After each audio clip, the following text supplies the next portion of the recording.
Hey everyone, welcome back to the Nihongoji YouTube channel. Today, I'm telling you about 3 ways that Japan has changed me forever.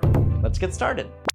So the first thing I will say is Japan has completely changed my sense of fashion, to put it nicely. In fact, Japan kind of beat a sense of fashion into me, let me tell you that. Because I used to dress, let me tell you, in just a hoodie, sweatpants, that'd be my pajama, okay?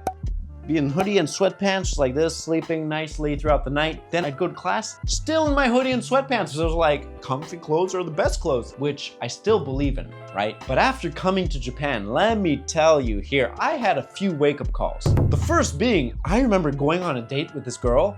We went to this place called Yomiuri Rando, this super amazing theme park that during Christmas, they light up the whole park very beautifully. It's very romantic, very nice. Really recommend you go there with your partner and you're here during Christmas season with Japan, or go on a date by yourself or with friends. It's great too. But let me tell you, oh my goodness. First of all, the park is filled with couples, right? Just like absolutely filled with couples.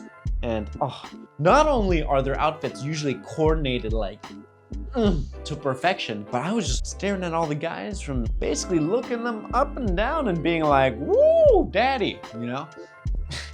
Not in a weird way, let me tell you that, but just being so impressed at how much thought and effort they put into their entire outfit, head to toes. The shoes were matching, the clothes were well-fitting, they were in style, they were fashionable, they had accessories, everything was color matched, it worked perfectly. Their hair was all set up super nicely, and of course, you know, clean trimmed eyebrows. What else? Maybe some slight makeup, some like slight concealer, foundation, like, whoa. Believe me when I tell you, these guys look glamorous, just beautiful. Which really surprised me because growing up in the US, I was still kind of used to, yeah, okay, it's more generally accepted for women to put in more time and effort into their clothes, makeup, looking good, right? But I was super impressed to see, you know, just about similar amount of effort, if not more, because it was a special, you know, Christmas dating season.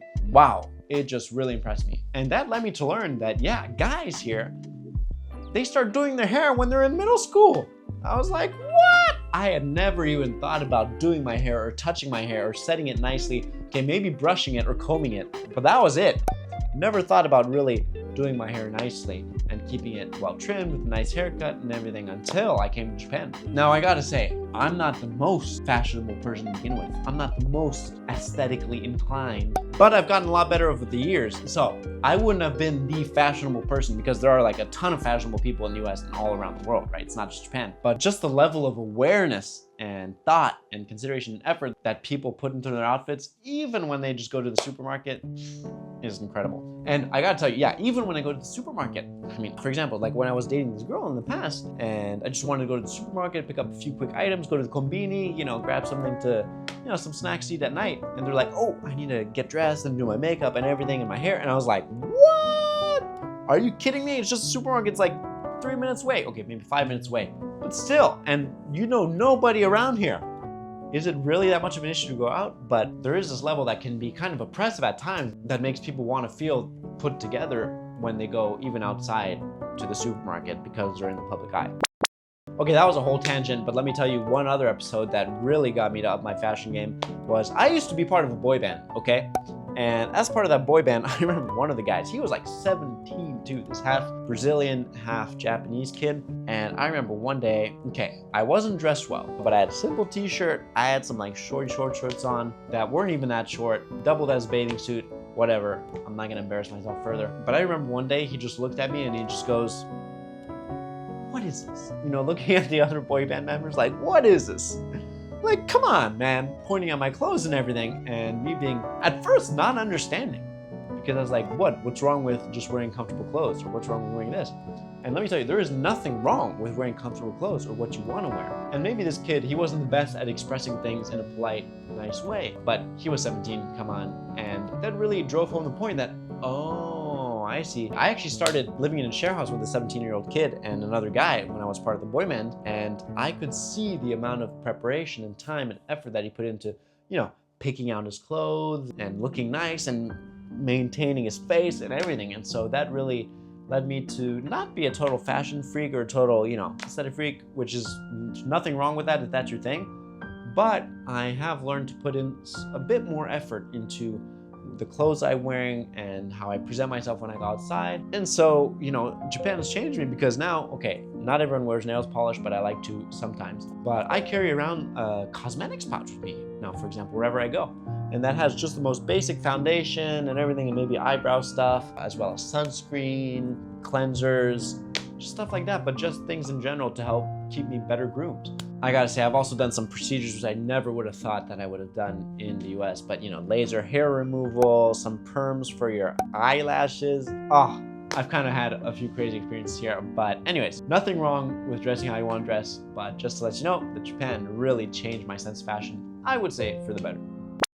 Now, just because I could keep blabbering on about this forever, I'm just gonna move quickly on to the second one. But the second way Japan has changed me is that it has raised my level of emotional intelligence. And by emotional intelligence, I mean that in Japan, the culture of omoyari and just thinking about the people around you is very high, right?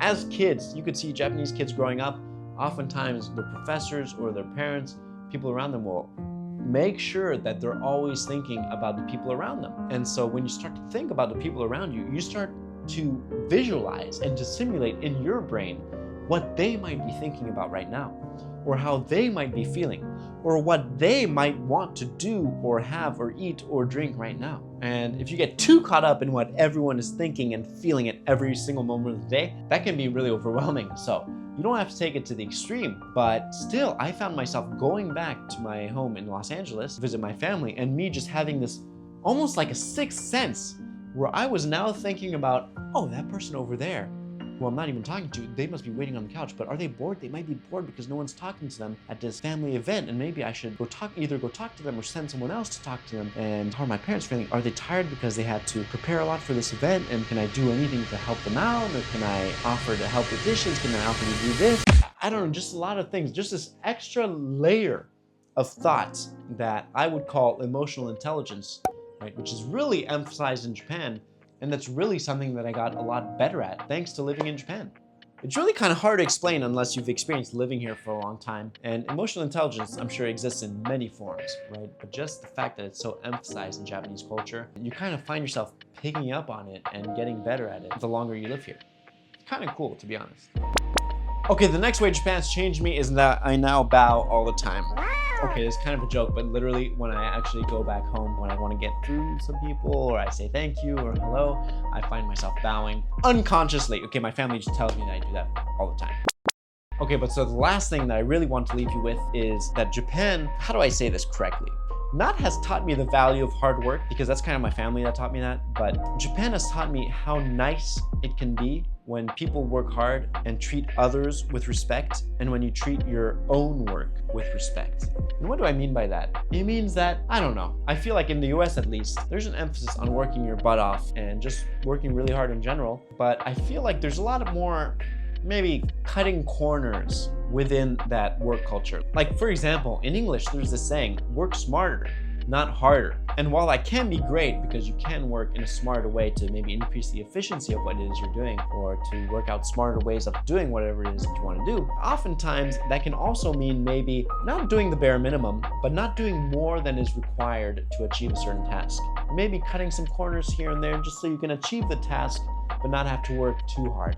And this is not at all a diss against the US or any other person, but it's just to say that in Japan, if you come here, you know that people in general in their work, they go above and beyond to a level that, to be honest, should probably be criminal because it's kind of gets ridiculous at times. But I feel like we can still learn from that, even if we don't take it to the same extremes, right? Just spending that little bit of extra time to make a customer feel better, or just putting in that little extra effort to get something for someone that has been looking for that thing.